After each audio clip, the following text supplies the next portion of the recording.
ప్రభు నామానికి స్తోత్రములు. హల్లెలూయా, హల్లెలూయా. ప్రేమైన దేవుని బిడ్డలారా, మరి నేను ఆదాయం గారి చేతులోనే భక్తి నేర్చుకున్నాను.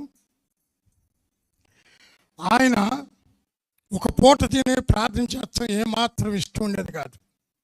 దేవుని స్తోత్రం, దేవుని స్తోత్రం, హల్లెలూయా. కటు యాసకాలం, ఆ చెవిలో కాల్పు ఈ చెవిలో కొడుతుంది. నేను 40 రోజులు ఉపవాస ప్రార్థన ఉపవాస ప్రార్థన ఉంటే ఆయన మంచును ముట్టుకోకుండా చేస్తున్నాడు. నేను దున్నపోతలో నేను అక్కడ మంచి వయసు మీద ఉన్నాను, దున్నపోతలో కానీ నాన్నగారు చేసే ప్రార్థన నేను చూసి అంత పెద్ద ఆయన కఠినంగా మంచును ముట్టుకోకుండా చేస్తున్నాడు. ఈ చెవులోగా ఆ చెవులో కలిపి చెవులో కొడుతుంది, ఇంత కఠినంగా చేస్తున్నాడు అని ఆయన ప్రార్థన అయిపోయినాక, ఆదివారం కాడ అయిపోయినాక సోమవారం నాడు నాన్నగారు నాకు టిఫిన్ వద్దు, నేను ఒక పూట భోజనం కట్ట తీసుకోనన్నా. యా అన్నాడు. దేనికన్నా మంచులు ముట్టుకొని చేద్దామని ఉంది ఆదరణ. దేవుని స్తోత్రం, దేవుని స్తోత్రం, హల్లెలూయా. చూసండి, నేను కాడ ఏమండి మరి ఆదాయం గారంటే నాకు చాలా ప్రేమ. ఎందుకనంటే నాకు ఎన్ని ఉడికిడుకులు వచ్చినా, ఎన్ని అపాయాలు వచ్చినా మరి తండ్రి నా కోసము కడుపు పట్టుకొని ప్రార్థన చేసేవాడు. ఏమండి కోగిలిపాటి అమ్మగారు, నేను మరి ఇంకొక ఆయన రూప, అలా ఆయన ఫ్యాన్లో మంచులు పోసుకొని ఆ తుమ్మల బిట్టులోకి వెళ్ళి ఆ తుమ్మల బిట్టులో మంచి నీళ్ళే, ఫ్యానుడు మంచులు, మళ్ళీ మంచులు క్యాన్ వస్తున్నాయి. టిఫిన్ లేదు, కాఫీ లేదు, టీ లేదు. దేవుని స్తోత్రం చెప్పు, హల్లెలూయా. ప్రియమైన దేవుని బిడ్డలారా, అలాంటి ప్రార్థన ఆదాయ గారు చేపించాడు. ఏమండి ఏదరా కోటాలకు వెళ్ళారు. కోటాలకు వెళ్తే ఇల్లు నాకు అప్పు చెప్పి, లూజమ్మ గారికి అప్పు చెప్పి కోటాలకు వెళ్ళారు. కోటాలకు వెళ్ళే వరకే ఈ చిన్న మందిరం ఉంది.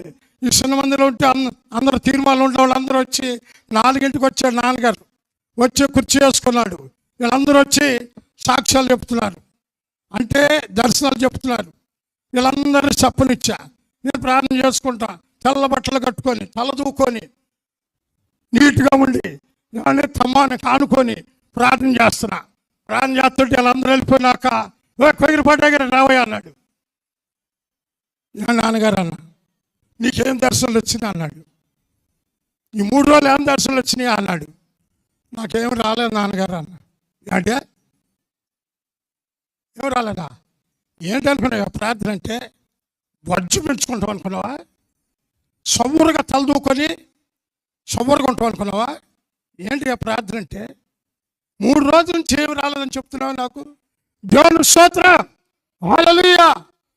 ఇంకెవరు ఇంకొక ఆమె వచ్చింది దర్శనం చెప్తాకి, చల్లగా మట్టు గుర్చు దూకినట్టు చల్లగా జారి వచ్చేసా.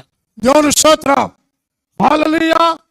కానీ వచ్చి ఈ రోజుల్లో ఏమనుకోండి కుందేలు పిల్లలు దూకినట్టు దూకేసేస్తున్నారు సంఘస్థులు.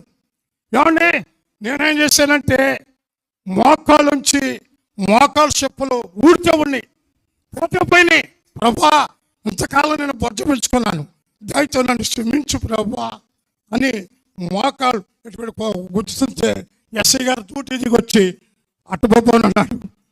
ఆ గుద్దు నాకు చూసి మోకాళ్ళు 2 చెప్పులకు ఓడగొడుతుంటే ఎస్ఐ గారు చూసి, బాబో ఇదే ప్రార్థన ఆయన దయ స్వరూపులో కానీ ఎవరు చేసిన చావుకులు లేరు. దేవుని స్తోత్రం, హల్లెలూయా.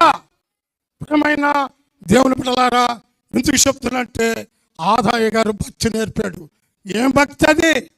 ఏమండి ఇప్పుడు అందరూ మ్యాచ్ అయిన భక్తి నేర్చుకుంటున్నారు. మ్యాచ్ అయిన ఏమండి అదేం భక్తి అనుకున్నాం? ఏమండి మంచులు ముట్టుకోకుండా ఈ దినాల్లో పాస్టర్లు గారు ఎవరైనా వచ్చి జార్జ్ మురళి గారి కాడ అలాంటి బిట్లు మద్రాసు పిలిపించుకొని జార్జ్ మురళి గారి కాడ 3 దినములు మంచులు ముట్టుకోకుండా ఆయన నాతో పాటు నాకు ఒక్కొక్క పూట భోజనం పెట్టాడు. ఆయన మంచులు ముట్టుకోకుండా చేశాడు జార్జ్ మురళి గారు. దేవుని స్తోత్రం చెప్పు. తండ్రి గారి పొట్టు ఆయన కడ పట్టాడు, తండ్రి గారి పొట్టు నేను కడ పట్టాను. ఏమండి 30 ప్రార్థనలు 5 ప్రార్థనలు ప్రభు గారు కోగిరిపాడు గ్రామంలో అలాంటి మంచులు ముట్టుకోకుండా 30-5 ప్రార్థనలు ప్రభు నాతో చేపించారు. దేవుని స్తోత్రం, హల్లెలూయా. ఏమండి బ్రతకుడు అనుకున్న వాళ్ళని నా దేవుడు మన సన్నిధిలో బ్రతికిస్తున్నాడు. సగ్గదోన వ్యాధిని స్వస్థపరుస్తున్నాడు, దయ్యాలు వెళ్ళిపోతున్నాయి. ఏమండి ఆదాయం గారు నాకు అలాంటి భక్తి నేర్పాడు. ఏమండి ప్రార్థన పరుడు. ఏమండి ప్రేమైన దేవుని బిడ్డలారా, అలాంటి కఠినంగా ప్రార్థన చేశాడు ఆదాయ గారు. అదే ప్రార్థన నాకు విద్య లేదండి, నేను విద్య లేని పాంబుని. అయ్యా నువ్వు విద్య లేనివాడు, చదువు లేనివాడు, ఎప్పుడు నీ మోకాళ్ళు ఉంచుతూ ఉండాలి, ఎప్పుడు బైబిల్ పుచ్చుకొని నువ్వు పొలం వెళ్ళి అక్కడ మోకాళ్ళు ఉంచాలి. కూలోడు ఏ రకంగా చేస్తున్నాడో ఆ రకంగా నువ్వు వెళ్ళి ఆ కూలోడు వచ్చినప్పుడు నువ్వు రా, దేవుడు నీకు సమృద్ధిగా ఇస్తాడు అని చెప్పాడు. నేను బైబిల్ పుచ్చుకొని వెళ్ళి పొదల్లో కూర్చొని ప్రార్థన చేశా. ఇంకా లైట్లు ఎప్పుడు వస్తాయి, ఆ లైట్లు కూర్చోతున్నా. ఈ లోపల పుట్టుకుంటాయి గారు మరి అమ్మ వేగిరిపాటాయి గారు అని పలకరిద్దామని వచ్చాను అని అంటే, అయ్యా పొద్దునకి వెళ్ళాడు, ఆ కంతకి వెళ్ళాడు, ఈ బాటలు వెళ్ళాడు అంటే అక్కడికి వచ్చాడు. అక్కడికి వచ్చి ఏమయ్యా గారు ఇంత మూర్ఖత్వ ప్రార్థన చేస్తున్నావు, ఈ గడ్డలో కూకున్నావు పాములో అని అన్నాడు. ఏం పర్వాలా, నా తండ్రి చెప్పిన లెక్క ఇది. దేవుని స్తోత్రం, హల్లెలూయా. ప్రేమైన దేవుని బిడ్డలారా, ఎందుకనంటే ప్రార్థన పరుడు. ఆయన ప్రార్థన పరుడు మమ్మల్ని కూడా ప్రార్థన పరుడుగా చేశాడు. ప్రేమైన దేవుని బిడ్డలారా, అదే యేసుదాసయ్య గారిని కూడా దేవుడు మరి ఎన్నిక లేనివాడు.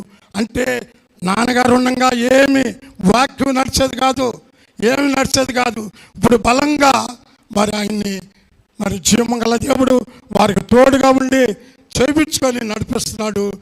ఎన్నో అద్భుతమైన కార్యాలు యేసుదాసయ్య గారి ద్వారా కూడా దేవుడు చేస్తున్నాడు. దేవుని స్తోత్రం, హల్లెలూయా.